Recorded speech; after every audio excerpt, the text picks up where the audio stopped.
Hi, and welcome to Nuts and Berries Wheel of Excuses, the supply chain edition. We are going to be educating you all over the next couple of weeks about the supply chain and the many things that are happening in the world in regard to the supply chain. You can see we have 12 different words on here. And the big question that everyone has is, who is to blame?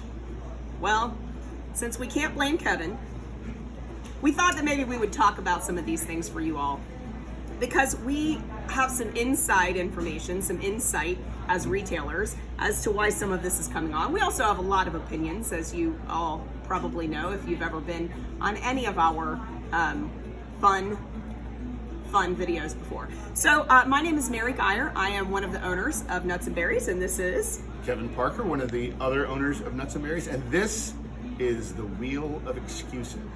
Okay, so we're going to start today by spinning the wheel. We're going to spin it 3 times today, and we're going to get 3 different excuses that we're going to talk about. Are you ready? This is exciting. COVID! Okay, so Our first excuse is COVID. So, from our perspective as a retail store, you see empty shelves, things like that. We're trying to get things in from our distributors, but there's many reasons we can't. COVID is often given over the past couple of years as a reason why we can't get some of the products we sell. And ultimately, COVID or the pandemic is the main reason. It's an underlying reason. reason. We can blame COVID for everything if we really want to. But the pandemic occurring kind of caught everyone off guard 2 years ago. Yeah. And so and then the various waves, the various ups and downs of, So more or Kevin, less. talk to me about what it means for the supply chain to be broken.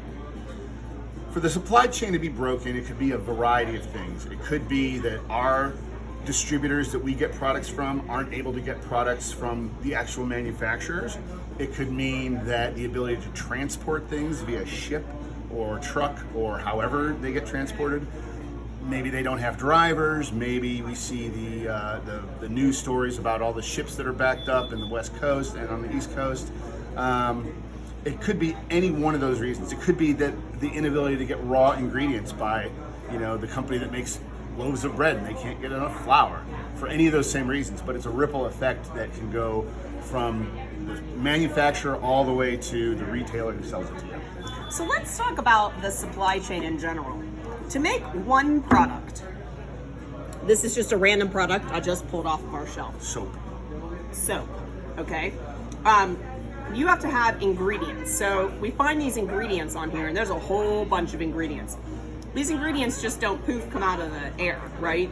They've got to come from somewhere. So they've got to find all these ingredients. Some of the ingredients in here are plants, so they're going to come out of the ground. Depending on where they buy those plants at, someone's got to pull them out of the ground. Someone's got to plant them. So there's a human element involved. Some ingredients can be found or produced in the United States, which means you may or may not have to worry about ships. Maybe you just need to worry about trucks and truckers to drive the trucks to get things here. And then once they get all the ingredients together, so if there's an ingredient shortage, that's a problem.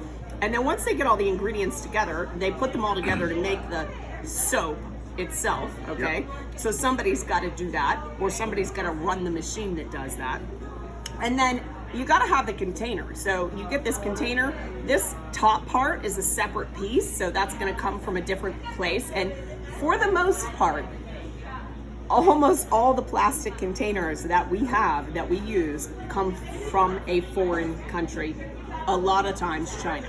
So when we're bringing things in from another country, a lot of times that has to come on one of those big ships.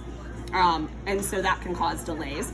And then at the manufacturing site itself, they've got to have someone who boxes up the products and then ships the products, and then those shipping people have to be able to come and deliver. And then at the retail site, the people at the retail site have to be there to unbox it and put it on the shelf.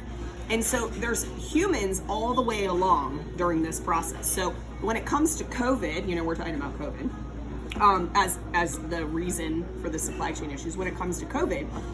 Maybe those people are quarantined. If any of those people got COVID, right, then potentially that could cause a hiccup in the supply chain. Right. And we've also seen, and I don't think it's as bad as it was maybe in the last year or to the beginning, people not coming back to work. They had some time off. We'll talk about that in a minute too. Okay. Wash your hands. Okay. We've got shipping containers. Oh yeah, so this is a big one. Off the coast of California, Yep. And I'm supposing many other places, but California specifically, there are many shipping containers just sitting, waiting. Why? Because there's a shortage of the port workers who load and offload those ships. And when you realize, we talk about shipping containers, these ships, if you've ever seen a picture of them, are enormous. And they have literally sometimes thousands of these containers. So if, for example, what we used before, if the containers of the soap are in a shipping container that's at the bottom of 100 others, well, that's got to be offloaded by a certain, by cranes and by port workers and things like that. So it's not just, oh, the ship's here, our stuff's here. No, we got to get it off that ship, and that's not. It's like a giant jigsaw puzzle that you have to, do over and over again just to get at that thing. So, shipping containers is how things get from overseas to here. And it's not just a matter of the ship's here, get it off the ship and get it to our store. Well, and at Nuts and Berries, probably 50% of our issues that we've have had to do with the shipping containers. We've seen it all the way from our supplement, people not having caps that they would need for their particular bottles, to the food manufacturers not being able to get certain ingredients. And so it started mostly with ingredients, and then it moved into containers. And so now it's across the board, anything from getting Bulgarian lavender into the country to, caps for a multivitamin. So the shipping containers are a big problem in terms of what's going on with the supply chain. And when I say that, there's a shortage of port workers to offload those, well, if the ship has thousands of containers on it, they can't just dump it. They've got to actually offload it, but they got to wait in line. And if you've got 75 ships waiting all there off the coast of California, they're just sitting there waiting in line. But why is this a problem now? It's a problem now because basically just because of the shortage of the workers in the ports. So workers, right? So Yeah. everything seems to be coming back to workers. And then how does this impact you? And that's why we're having this conversation, because we feel that it's very important that you, our customer, the end consumer, understands that there's a human element to every single one of these supply chain issues.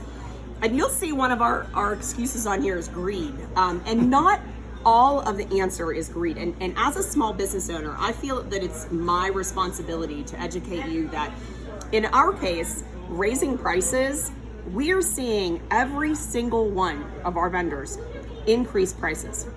We are working our hardest to not pass that increase on to you.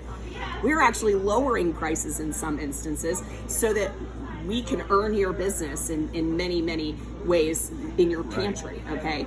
But we are seeing some prices increase, and we're not going to be able to stop that increase being passed on to you because of some of the other things that you see on this wheel that we are trying to solve, including paying our staff a livable wage. Right.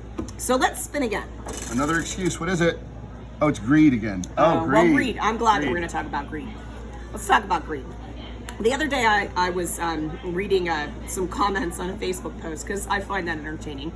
And it was all about why are prices being raised. And the number one thing that everyone seemed to keep saying again and again was corporate greed. Well, we've had to increase some prices here at Nuts and Berries, and it certainly isn't because of corporate greed.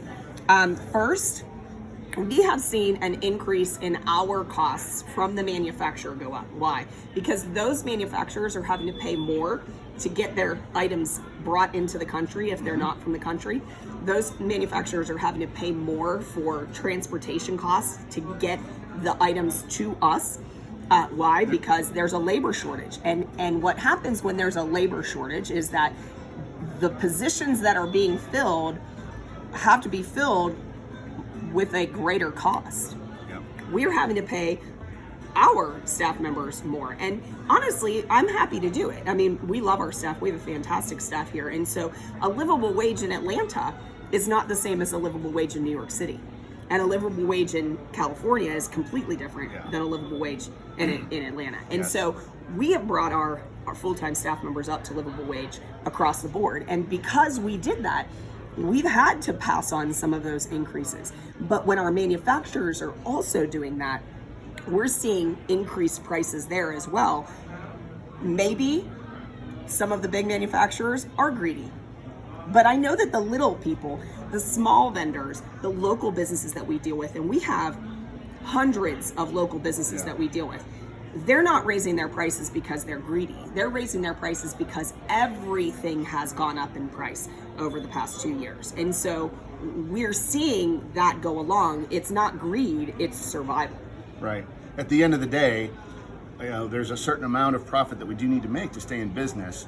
Like Mary said, we're looking at this every day to pass along as much discount as we can, to look at what the prices are of our competitors, to make sure that we're staying competitive as much as possible, to make sure that there's always an option. For example, in our grocery, we started a new program called Smart Buy. There's an option in each major category of grocery that is going to be really deeply discounted, so that there's always an affordable option, in addition to maybe the slightly more expensive local or specialty or premium types of products.